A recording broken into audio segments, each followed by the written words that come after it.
Well, today is going to be fun. You guys are going to come with us to the food co-op. What's a food co-op? Well, you're going to find out.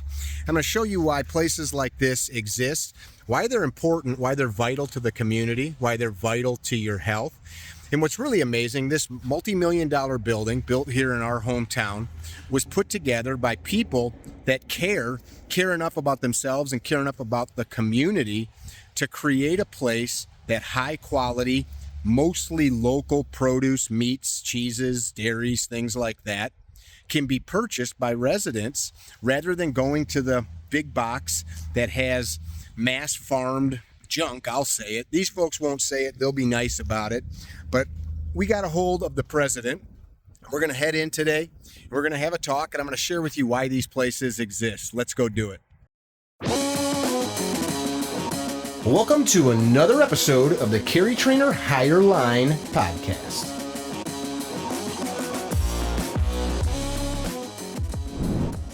Well, hey gang, we are out on scene like Mr. Rogers in our neighborhood today. I got a new friend, Mr. Scott Brix, and we're going to walk you through where Bennett and I grocery shop every day. And if you're watching or listening, depending on the platform that you're on, wondering why the heck we'd share a grocery store with you, this one's special, and this guy helped make it happen. And we want to talk about it from a perspective of how you could maybe do something like this in your community, what these places are if you drive past one, and why what's in them is important to you and your family. So Mr. Scott Brix. Hi, Mickey. Nice to meet you. B-R-I-X, that's right. So you are you're the president of the board of the co-op. Yeah, the co-op has a board of directors, and yeah, I'm currently the president of that just as of October of this year. And yeah, we are the Food Shed Co-op located in Woodstock, Illinois, and we are a community-owned grocery store. And that in itself makes us unique compared to big box stores or really any other conventional grocery store. We are owned by members of the community. So Crystal Lake, Illinois is just down the road. We're actually located in Woodstock. Probably 80% of our owner members come from either Crystal Lake or Woodstock. But we have outliers around the county, and we're approaching 3,000 people in the community that own this grocery store. So that's the big difference. We're not corporate owned. By some distant venture capital corporation or board of directors that's located in Frankfurt, Germany, or Singapore or New York City. We're owned by the people that live right here in McHenry County, Illinois. So we're members, Bennett and I, or owners. Owners, thank you. You told us briefly that there are people that invested $200 up to six figures.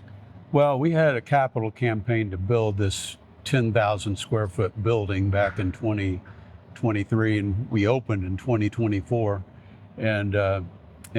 So anybody can be an owner for as little as $200. That's for life. That's not an every year subscription. You and the members of your household for $200 can join this co-op. Really is a show of support, but owners get benefits like store discounts and because anybody can shop here. Anybody can shop. A member or owner. Correct. So I think you just said it's a show of support.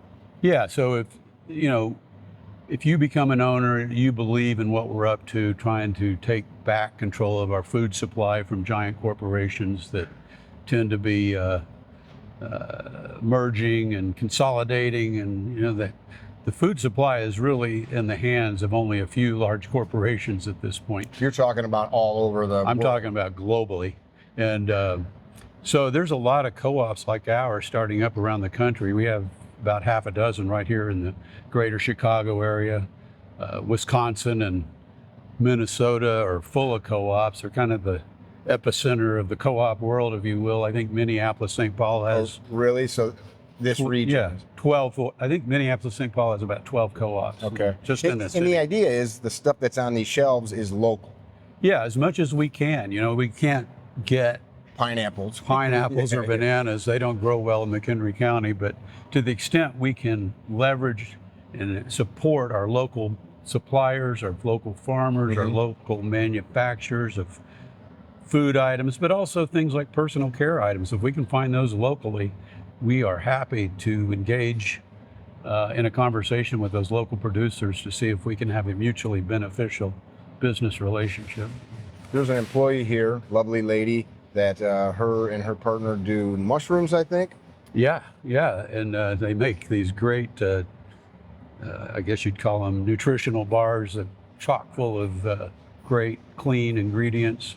And she supplies those, as well as she has a mushroom farm, and we get a lot of mushrooms from her. And she works here at the front end of our store. So. I like that. So you're not a grocery store owner. That's not your background. No. You are a food scientist. I am. I've spent my almost 40 years career in the mainstream conventional food industry, which, when I graduated from college down in the South, like where we're from. We figured out as we started that we were born just miles apart in Oklahoma. That's right. And then I defected to Texas and studied food science and food engineering at Texas A&M.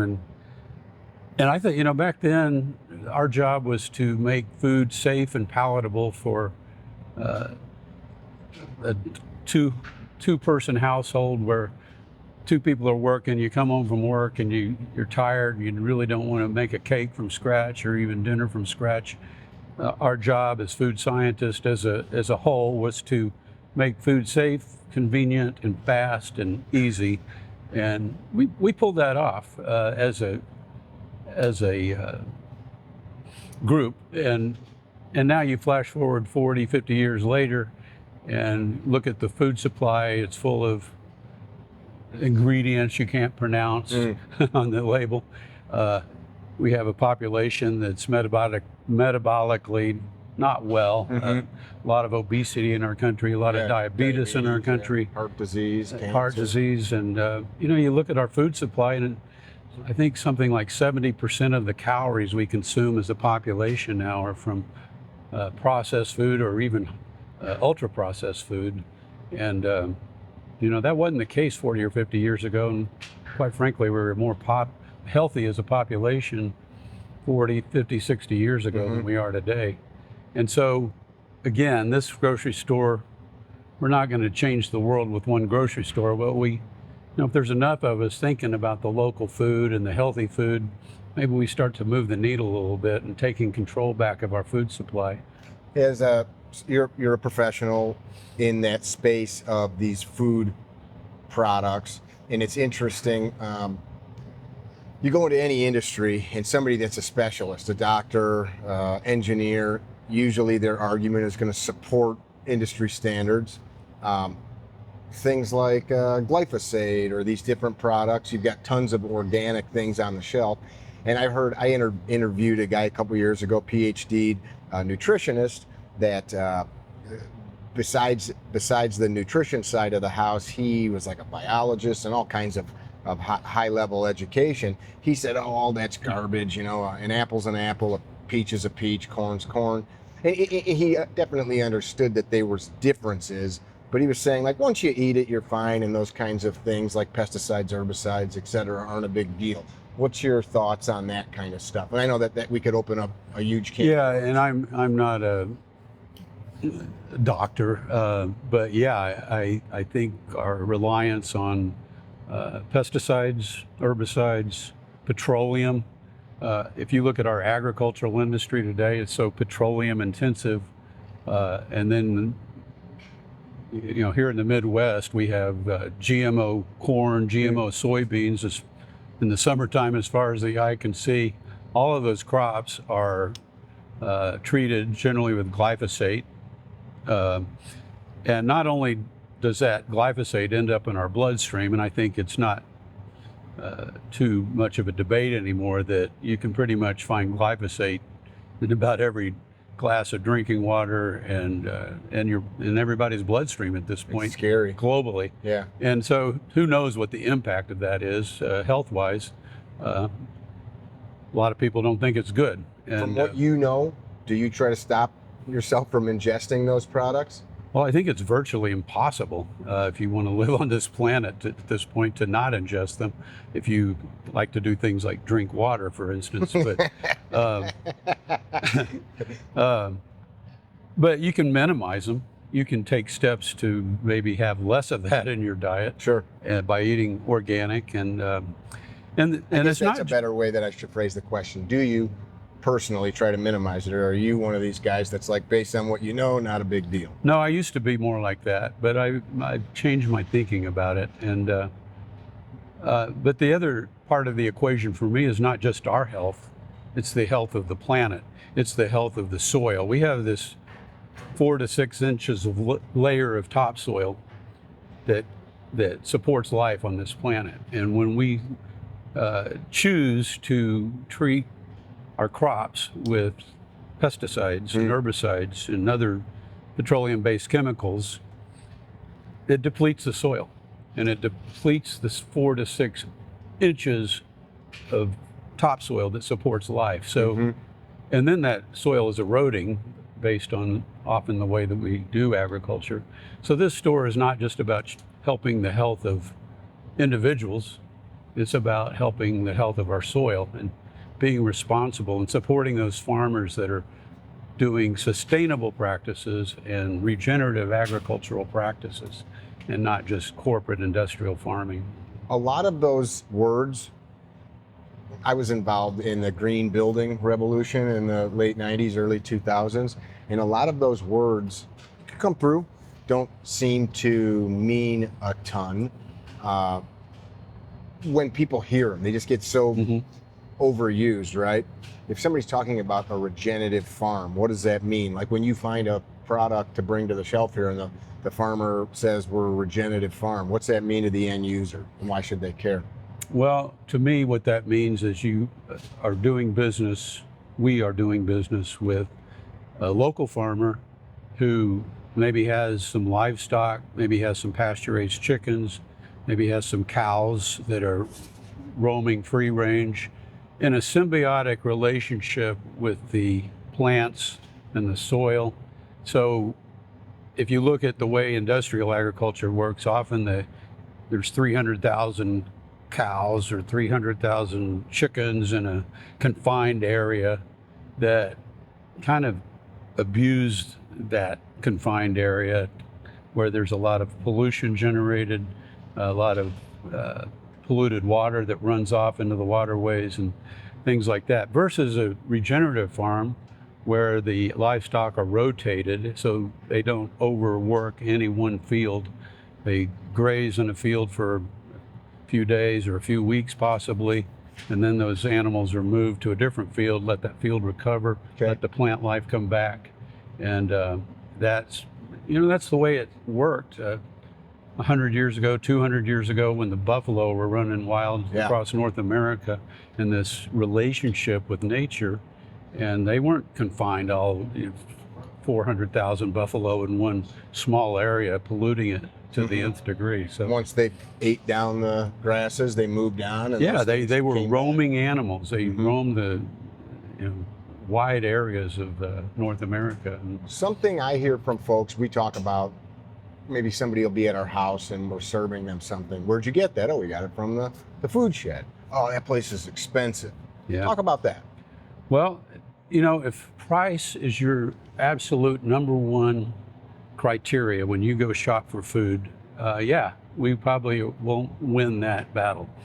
If things like regenerative agriculture, soil health, metabolic health, local support, keeping dollars local in the economy, quality of the products, the clean label, where you can pronounce the names of ingredients and ingredients that probably your grandmother would recognize, or your great-grandmother for sure, versus chemical names you don't recognize. If all those things are important to you, then we probably have something to talk about. We have something to offer. If you don't mind spending a few extra cents, generally speaking, for things like defending your health, defending the environment, supporting the local economy instead of shipping our dollars to some faraway place. If quality matters, if sustainability matters, if health matters. You said, I heard you say this in an interview you did on an FM radio broadcast probably a couple of months ago. You were the gentleman down in Huntley. You were talking about the clean label, and you mentioned ingredients your grandma would recognize. Where did all of these things come from? These ingredients that we don't recognize. I understand that there was a need, right? You're in that space professionally. The vegetables get sprayed and covered with things to keep them from decaying quickly. So there's a need. Where did all of these things that are in the boxes at the regular grocery store come from? Well, as we talked about a few minutes ago, this is my view. I don't think any of it was sinister. I think as a society, we wanted foods that were easy to prepare. Back in your early days as... Yeah, and you get back to the role of the food scientist. We want things that are easy, fast, affordable, and to achieve that, the food scientists that are developing a lot of these products have to look at things to improve texture, improve flavor, improve palatability. And when you do that, you think, okay, how can I do that in a way that's affordable and delivers all those promises to make things fast and easy and still taste good and safe too. About sinister, I didn't mean to cut you off. It's an interesting one because a lot of folks that would agree with things like sustainability and quality of food. Often, I've got a sibling, she's awesome, super smart. She'll talk about these things, and it is with this viewpoint that the big farm industries, just this kind of like compared to like big pharma, where they're these evil people with pointy fingers that are just trying to like, look what I can put in the food and kill kids, you know? What do I think about that? Well, no, I was saying you made the point to say it's not sinister, and I agree. I feel like companies are trying to make a living. Right. Where's the need? How do I fill the need? But there is some sinister stuff out there, such as the suppression of data, like about glyphosate. There were people talking about that decades ago, and you would hear, no, it's fine, it's totally safe. Yeah, and data gets manipulated, and it's interesting that a lot of the nutrition research, for instance, that ends up in our inbox or in our website or in our space on the evening news even, the research will be good research, but it's funded by a big ag company or a big food company. And if you are a scientist doing research, even good research, and your livelihood depends on the outcome of a research study because you're funded by somebody that has a vested interest in your outcomes, it's hard to often say terrible things about it. So sometimes what you will see is a conclusion that doesn't exactly match the data and the research. But most people don't read all the data. They just read the intro and the conclusion, and it ends up on the evening news. And so, I mean, things like that happen. I'm just using that as one example of things that happen that I'm aware of. We were down at the Field Museum last year. You remember that one exhibit, Bennett? What was the nature of that exhibit? It was all paid for and funded by Monsanto, which I'm not trying to turn this into a discussion about big corporate farming and all of that, but when you look at the huge exhibit telling you the facts at the museum, and then you see who funded it, you're like, well, wait a minute, you know, like it's very biased in one side. And, yeah. So, change gears. Cost is a factor. I remember as a kid, young parent, I remember having borrowed money from a friend to buy diapers, you know? Yeah. So, you said pennies more. So some of the products here, I find, well, what we just bought, the apples that we made that thing with the other day. You had Cody's? Honeycrisp. No, they were Honeycrisp, but they were yeah. probably cheaper than any of the grocery stores in town, the big grocery stores. So there are definitely... We have deals. Yeah. Every week. This morning, we had a fresh deal flyer go out to something like 6,000 followers of our store, including all of our owners. And often there's bargains in there. And I often see avocados in here, and they're not exactly local, for cheaper than you can find them anywhere else in town. That's cool. Did you always eat this way?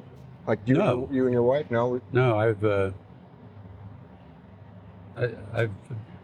what do you call it? The standard American diet, Okay. SAD, S-A-D. Oh, there we go. I've it's been a processed foods. It's kind of how I grew up, actually. And, Okay. and I'm not immune now from processed foods. I still eat plenty of junk food, and you can buy junk food in the co-op. It's not like we have an exclusive on everything's healthy. So it's possible to eat organic junk food. Sure. But that doesn't have a lot of that has still empty calories. I mean, we have a candy aisle over there, for instance. Yeah, but most of that stuff is, I would say, higher quality, and Yeah. it's fewer products. I think you clean label, you called it. Yeah, and if you are following nutritional podcasts or literature these days, there's a lot of talk about seed oils, oils like soybean oil from all the GMO soy that we grow in this country, and canola oil, which is pretty much a Canadian thing. I guess there's probably some canola in the Rapeseed. Dakotas. Yeah, it was formerly rapeseed, and that was not a market-friendly name, so they changed it to canola oil. And those are highly processed oils. They actually, at least at canola and cottonseed oil, they're toxic unless you put them through an industrial process, and a pretty rigorous industrial so if I process. take the flowers and just press it, that is not a healthy thing to eat until it's processed, is what you're saying? Well, I think some of these seeds, you can't even get the oil out of them if you just squeeze on them. You have to put it through an industrial process, which includes high pressures and high temperatures and solvents, organic solvents, things like hexane, and just to get that oil extracted from the seed. And a lot of these things have been promoted for heart health over the years, since the 1950s. Sure. Yeah, all that low fat, no fat stuff. Yeah, and low cholesterol, and a lot of that idea now, I would say, is becoming under increasing scrutiny. It's like, how low does our cholesterol actually we're starting need to see be? some neurological issues like Alzheimer's and Parkinson's. Yeah, and I'm not going to get into that because I'm neither am a I. researcher on that. But my point is, there's just a lot of conflicting evidence out there that the narrative that we've been fed for the last 40 or 50 years about heart health, cholesterol, polyunsaturated fat, things like that, it's under scrutiny right now. And maybe our great grandparents had it right, more so than we do. It's interesting. We all know somebody who says, my grandpa lived to be 102 and ate a plate of bacon every morning, and had a whiskey on the porch every night. Yeah. And now people come in and that same podcast or interview you did, the guy was talking about Newski's bacon. Yeah, right. Now you see people talking about these good fats like butter, and these health experts slabbing butter onto big steaks, and it's just. Well, you even see fast food restaurants now getting away from these polyunsaturated fats like canola and soybean and vegetable oils, and going back to things like beef tallow as what they fry their French fries in. And not only is it does it probably taste better, but there's increasing evidence that it might actually be better for you. Do we have tallow on the shelves here? I think so. We've got a really good friend, family farmers. They own a craft beef farm, and tallow is one of their big products. I'm gonna have to connect them to you folks. Why don't we?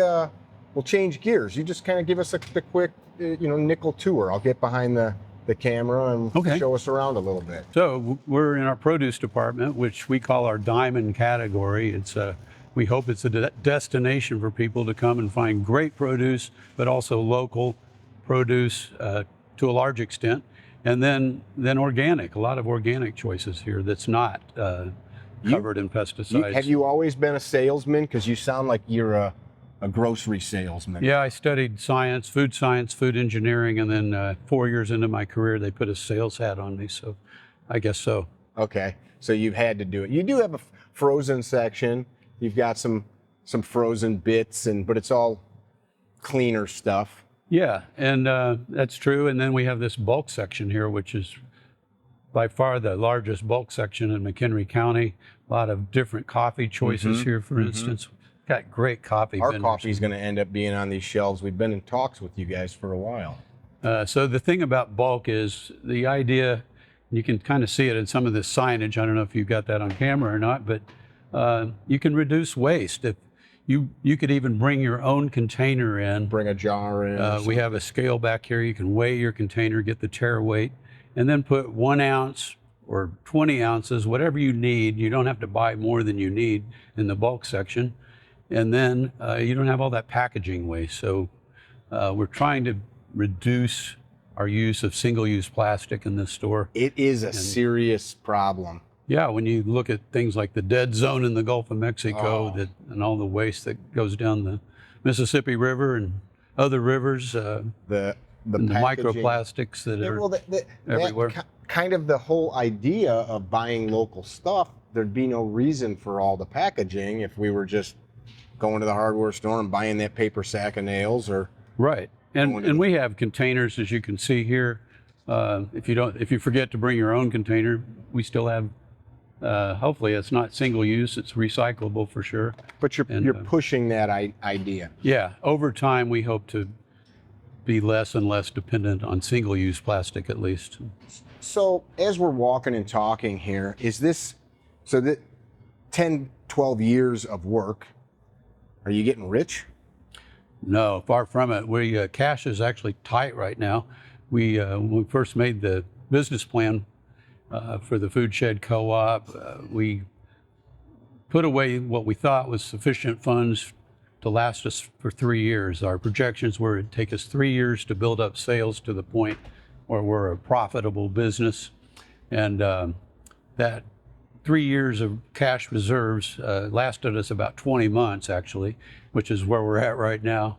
And cash is really tight, so we're doing all kinds of initiatives to get sales up. We're also looking for folks with means or possibly looking for to reduce their tax burden as the year ends here in 2025, to give us a donation, tax deductible donation through our physical sponsor. And probably right after the first of the year, we're going to vote on it at our board meeting next week. We're going to kick off a capital campaign and sell preferred shares of stock for anybody that is interested in owning stock in this enterprise. Since you just said that right here, how would somebody find out about that? Well, just keep an eye on our, you can sign up for our newsletter on our website, which is foodshed.coop, C-O-O-P, not com, coop, and foodshed.coop. And we'll be certainly talking about our capital campaign on there and creating the opportunity to investigate that or get involved in that online. Is this something that you guys would put another one on the other side of the county in the future? Yeah, we've talked about that a lot, especially as we were forming this one. Once this is up and going, hitting on all 8 cylinders and financially stable, then yeah, we hope to maybe open other stores or at least outlets in other parts of the county. Okay, let's keep walking. Okay. So this is baking goods, you got bulk spices, and Bennett buys all the flour. She's a bread baker, buys all the flours. And right, and we have some local flours, I believe from just downstate Illinois, just somewhere in the central, was it Funk's Grove, I think it's called. They have a big flour mill there.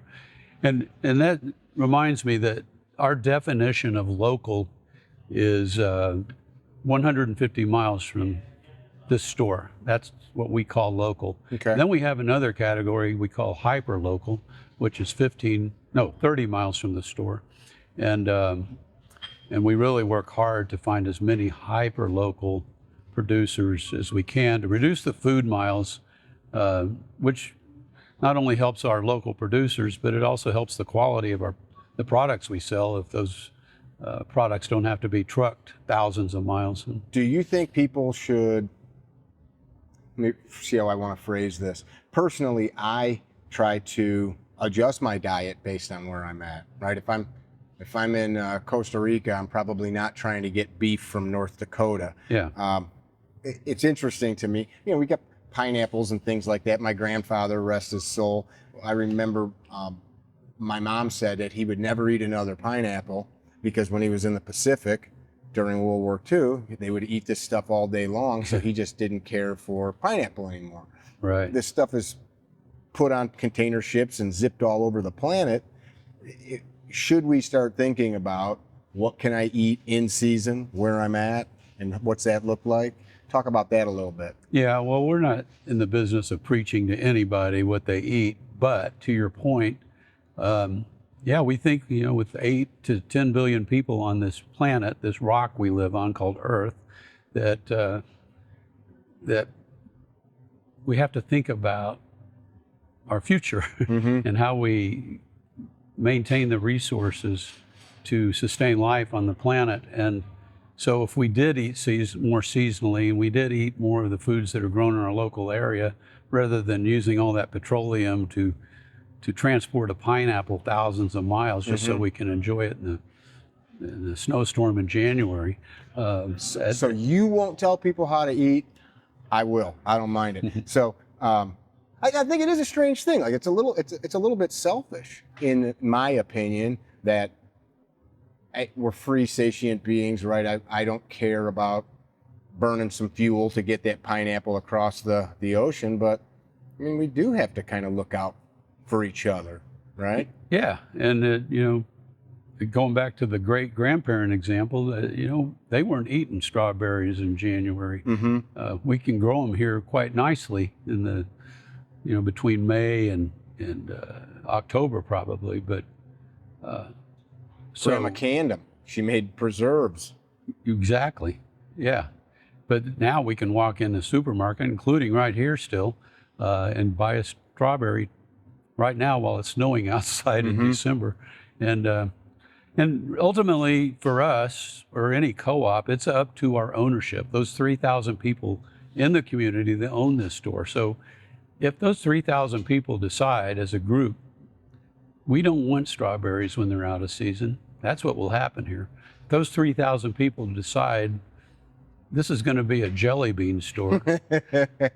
We'll be a jelly bean store because the owners are in control of that. And they do that by coming to our annual meeting, taking our surveys, talking to the staff, talking to the board of directors, running for the board, which any owner can do. That's how they have a voice in what happens in this store. I like that. You mentioned a few things, got me thinking here. Talking about canning and stuff like that, are you seeing a resurgence of people getting into things like canning vegetables? Do people come and buy piles of stuff when you've got it on sale and can it? If you've got all of these bulk things, I'm sure people are doing some things with the bulk stuff.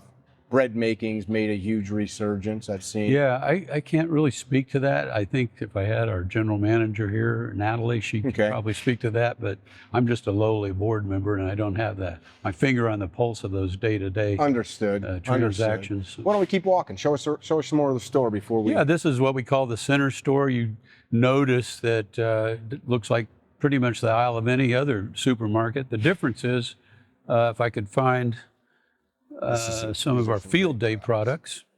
Here we go. This is Field Day. This is our signature brand, our everyday low price brand, Field Day. What you'll notice compared to other big box stores that have similar brands that we're all familiar with, Field Day is organic, but it's also really fairly priced. And like I said, everyday low prices. I like it. You are a salesman. Yeah. I was in here the other day and I was talking to, you said her name earlier. Natalie? Yes, thank you.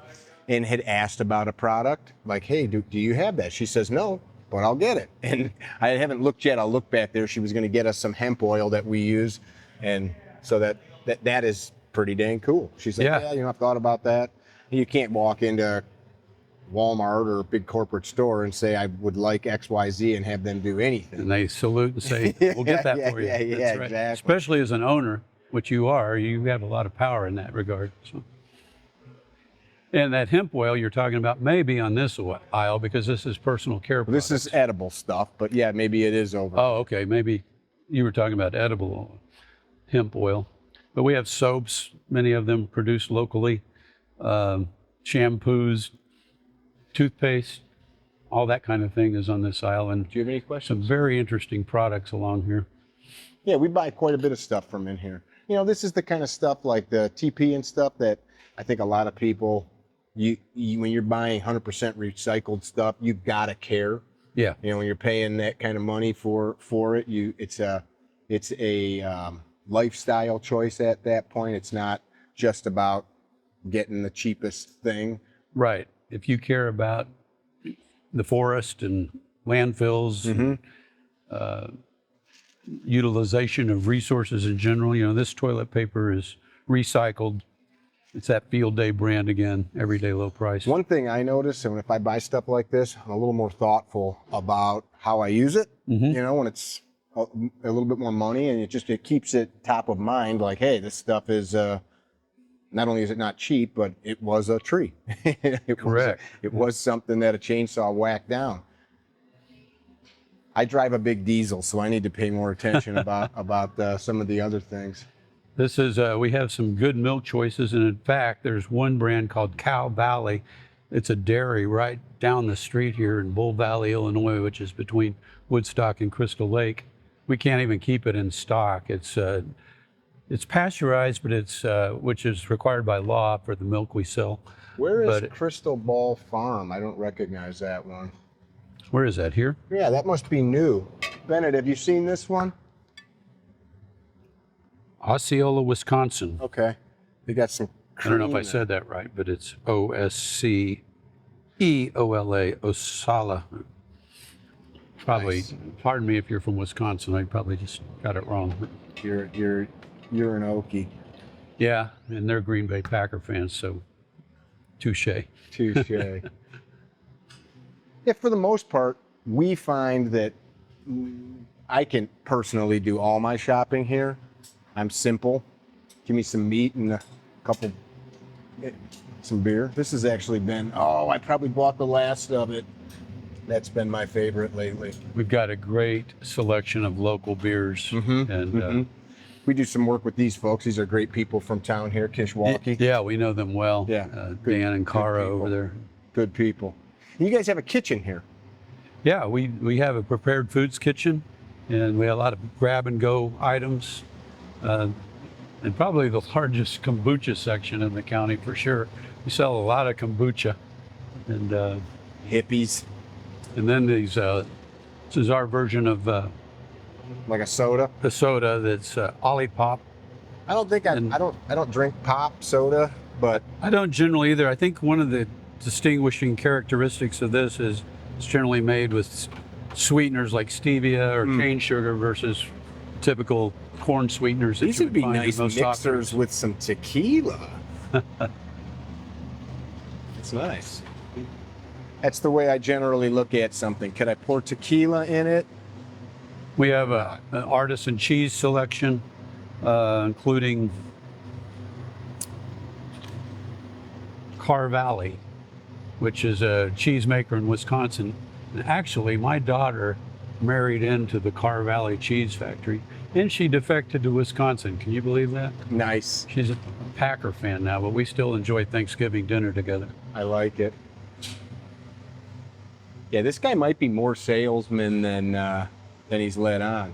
So you guys do soups, you do sandwiches. I think one day a week you do chickens. I Yeah, on think? Fridays we have rotisserie chickens that are to die for. These are not We the have- standard grocery store. No, these are pasture-raised chickens, often from Smart Chicken, which is from Nebraska, I think. And then Delicious. there's We another just did farm one in the other day. Indiana, an Amish farm in Indiana that we get chicken from. But these are, I think, marinated for a couple of days in a brine solution. And they have some recipe. They get them ready before they bake them on Friday. And we have people that come here every Friday just to buy Just that to chicken. get that chicken, I like it. Yeah. Bennett, what questions would you have? You got any? How do you select the people that work for you? Well, that's The up to question the, was, because she doesn't have a microphone on, how do you find your employees? Yeah, so we've got ads out on our website right now. We put it up on social media. We generally, though, are hoping to find, and it's not always easy, to find people with co-op experience and people who buy into our mission and values. So our mission, I'm going to pull out my phone and read our mission because, I was gonna you'd ask think you about after that. 12 years of doing this, I'd have this down to my memory. It but- changed after you built the place. Yeah, just slightly.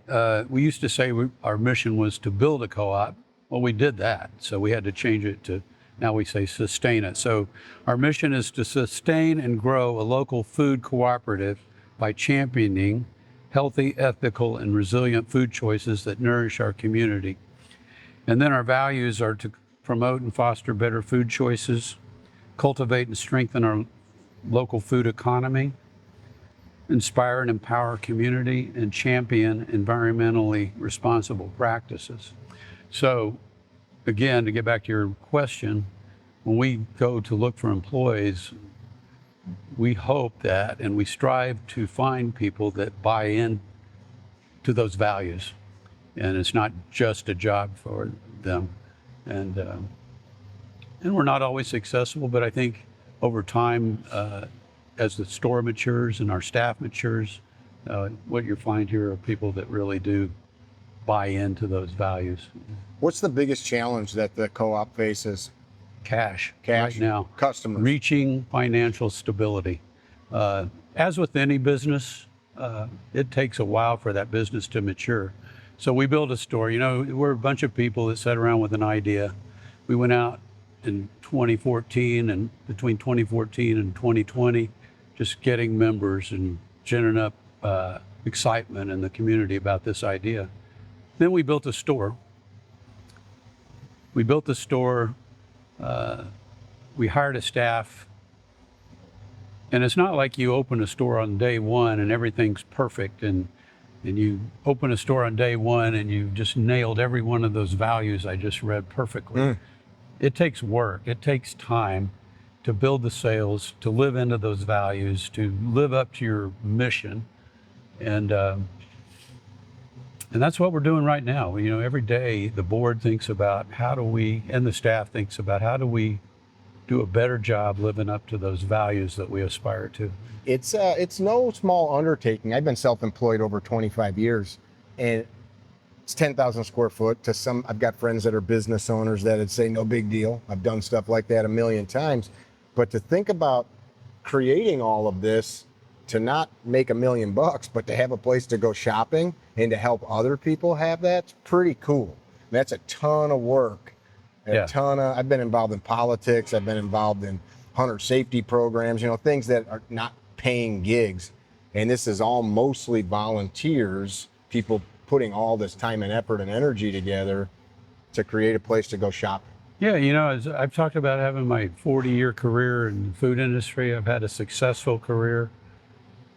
I don't get paid a dime for this. And it is probably one of the most meaningful things that I think I've ever done in my life. That's cool. And you know, you live a life of privilege, like I think all of us right here have, where you're born, you have a nice childhood, you fortunate enough to get some education, you make some money. I think you're talking about in the big scheme of the globe. Yeah, in the big scheme of things, what are we here for? You know, are we here just to make money and take everything we can, and then we die? Yeah. They throw some dirt on us, and that's it. So maybe when they throw dirt in my face at the end of all of this, they'll say, well, you know, he played the banjo and he opened a co-op. I was going to ask you, I see those picking fingernails you got there. You play the banjo? Yep. Who's your favorite banjo player? Well, it wouldn't be right to say, if I didn't say Earl Scruggs. All right. You know, the Beverly Hillbillies in the 1960s, watching those shows. That's what got me hooked as a kid. And that's cool. Finally got around to learning how to play it. And I don't do it nearly as well as he does, but if you've got your fingers manicured for it, you can't suck. Well, actually, I wear metal picks when I'm actually doing it. But. Okay. I usually end discussions with folks like this. If people never cross your path, because people from other states and countries will hear this, but a lot of local people will too, because I'll share it on our Facebook and things like that. If people never meet you, they never come in the store, they never meet the other people involved, what would you leave them with? And it doesn't even need to be related to the co-op. Well, um, I would say think about the food you eat and think about where it comes from and who's growing that food. And then when you eat that food, what it's doing to your body. We offer the opportunity so you have to think less about that. You can come here and be somewhat assured that the food you get is grown responsibly.